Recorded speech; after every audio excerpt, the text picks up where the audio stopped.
the 1st of December 2021 and I'm stuck in a traffic jam in Okhla. It's a dull and dreary day outside in Delhi. There's air quality index is pretty bad. It's 300 plus for PM 2.5.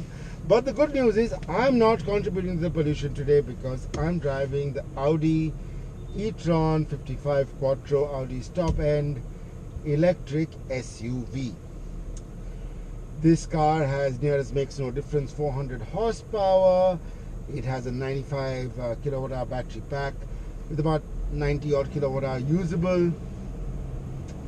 And I'm running this car right now. Today I've driven about 75 odd kilometers. I'll take a picture when I get home to show you how much I've done. Probably end up at about 85 kilometers.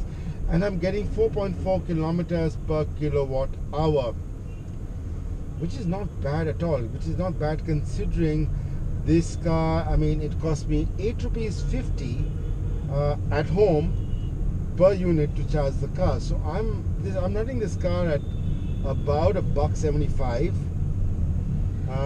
To put that in perspective, I'm running this car at about, in dollar terms, I'm running this car at about 2.5 cents per kilometer or about 4 cents per mile. That's pretty unbelievable, right? Okay, power is cheap in Delhi. This may not be the same cost everywhere. And at the commercial fast charger, about 2.5 kilometers from my house, power costs about 11 rupees 60 per unit, which works out to about 2.5 rupees per kilometer. Now, which car would I compare this car to? Actually, the 55 Quattro doesn't really compare to any car because this is quite powerful. I don't think there are too many SUVs at about 400 horsepower because at this size, you'd be possibly getting at the BMW X3M. Which is a bit crazy. The X3M costs pretty much the same as this car. So, and that would have a running cost. That's also an import like this car, and that would have a running. When I had the X3M, I didn't drive it with a soft foot, but that car would probably be going at current petrol prices. Wow, about almost 18 rupees per kilometer, so 10 times the running cost of this car. So between buying a BMW X3M and this, I don't think there's much of a debate. But if I look at a diesel SUV, and Audi doesn't make diesel SUVs anymore, I'd probably compare the 50 Quattro, the slightly lower energy output version that Audi also makes, and that I'll again compare to the BMW X4. And I'm not taking on BMW, don't get me wrong, I'm really looking forward to the BMW iX, but that car incidentally would probably be it has 250 horsepower compared to 300 on the 50 Quattro, e-tron 50 Quattro. So that car would cost around, when I had that car, it gave me about 10 odd kilometers per liter, and at current diesel prices, and they've come down a bit in Delhi, so let's compare them to Haryana and UP diesel prices. I would say that you would possibly be running at, I would say what the difference would be about 8 rupees per kilometer running cost at today's prices. Now, I'm also very sure that petrol and diesel prices will increase. Now, when you consider the lifetime costs of a car, and you got to amortize a car's cost over a long period of time,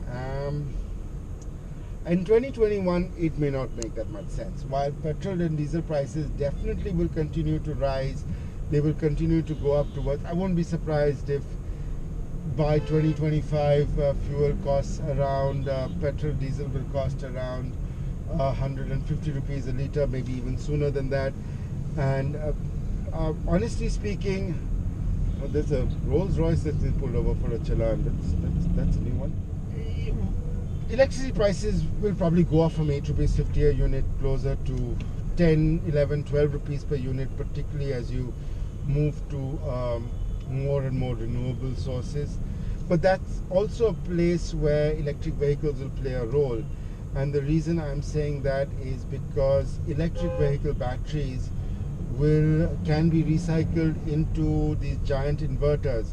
So, people say, what will you do with these massive lithium batteries, this 95 kilowatt hour battery that's under my seat right now? How will it be recycled? Isn't recycling dirty? Yes, it is dirty. But a battery is not useless at the end of the life of a car. It's only got 80% of its capacity, which may not be enough to run a car, but they can definitely be used as gigantic arrays at, say, solar farms or at wind farms to store energy. At a solar farm, for example, you can use these batteries. One of these, even at 80% capacity, still got about 80 kilowatt hours, 75 kilowatt hours of battery. And if you have hundreds of them, you can save a few megawatt hours of battery of solar power you can discharge over the night. Yes, there is a problem with lithium as well. Let's not pretend that so these cars use something called Lithium-NCM batteries, and a key component of the battery is cobalt. Cobalt mining is not clean. In fact, it's quite dirty. And it's, as usual, transferring pollution from the Western developed world to the developing world, particularly Africa, where much of the cobalt is. The same old story of colonialization. Right now you're transferring pollution.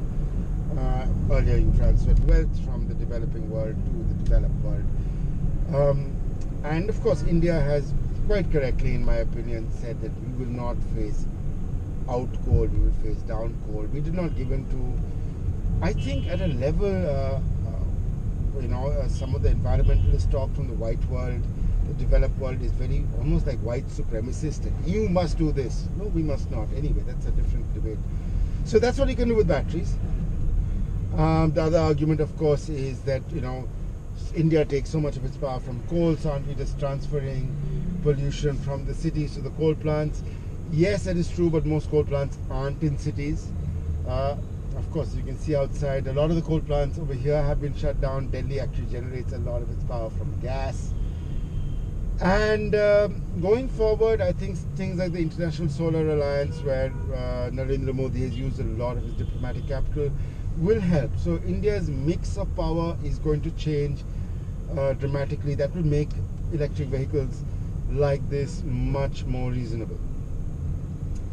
And this car is no slouch. I mean, it can go plenty fast. 400 horsepower is and you don't feel so bad about using the power. Like when I had the X3M or the X5M or say the RSQ8,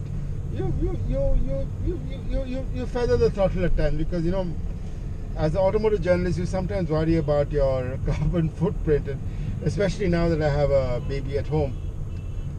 So electric cars are the future. Let's not make any bones about that. Yes, there are questions. There are questions about the lithium batteries. How will we recycle them? How will we make battery technology better? How do we make batteries cleaner? How we will recycle the batteries, and even the energy generation for charging and having charging capacity. But I have a charger at home. I charged this car up last night. I got full charge. It had about half charge when I started charging, and it worked fine. I mean, and honestly, ₹1.75 per kilometer. Who am I to argue with that sort of economy, man? That's crazy economy, and I really, you really can't argue with such amazing economy figures. So electric cars are the future. The costs right now, it's a 25 lakh difference between say the 50 Quattro and the BMW X4 30D, and you won't make up that cost. You won't make up that cost in as of today. But you know, maybe 2022, when fuel prices cost more and the car price, and you know, we start assembling these cars in India. You know, Audi has a plant in Aurangabad, BMW has a plant in Chennai. Moment people start assembling these cars in India, they become maybe 5-10 lakh rupees cheaper. Yeah, why not? I mean, I'm pretty sure we are getting there. I know BMW is going to import the iX that they're launching in a couple of weeks in India. But I spoke to Vikram Bawa from BMW, and he said, you know, yeah, why not? Why not? I mean, this is the future, and they do want to start doing some amount of electric vehicle assembly in India. We have to encourage, of course, battery manufacturing and motors and all of that. But let's not pretend that pollution, vehicular pollution, does not exist. Let's not pretend that it isn't a problem.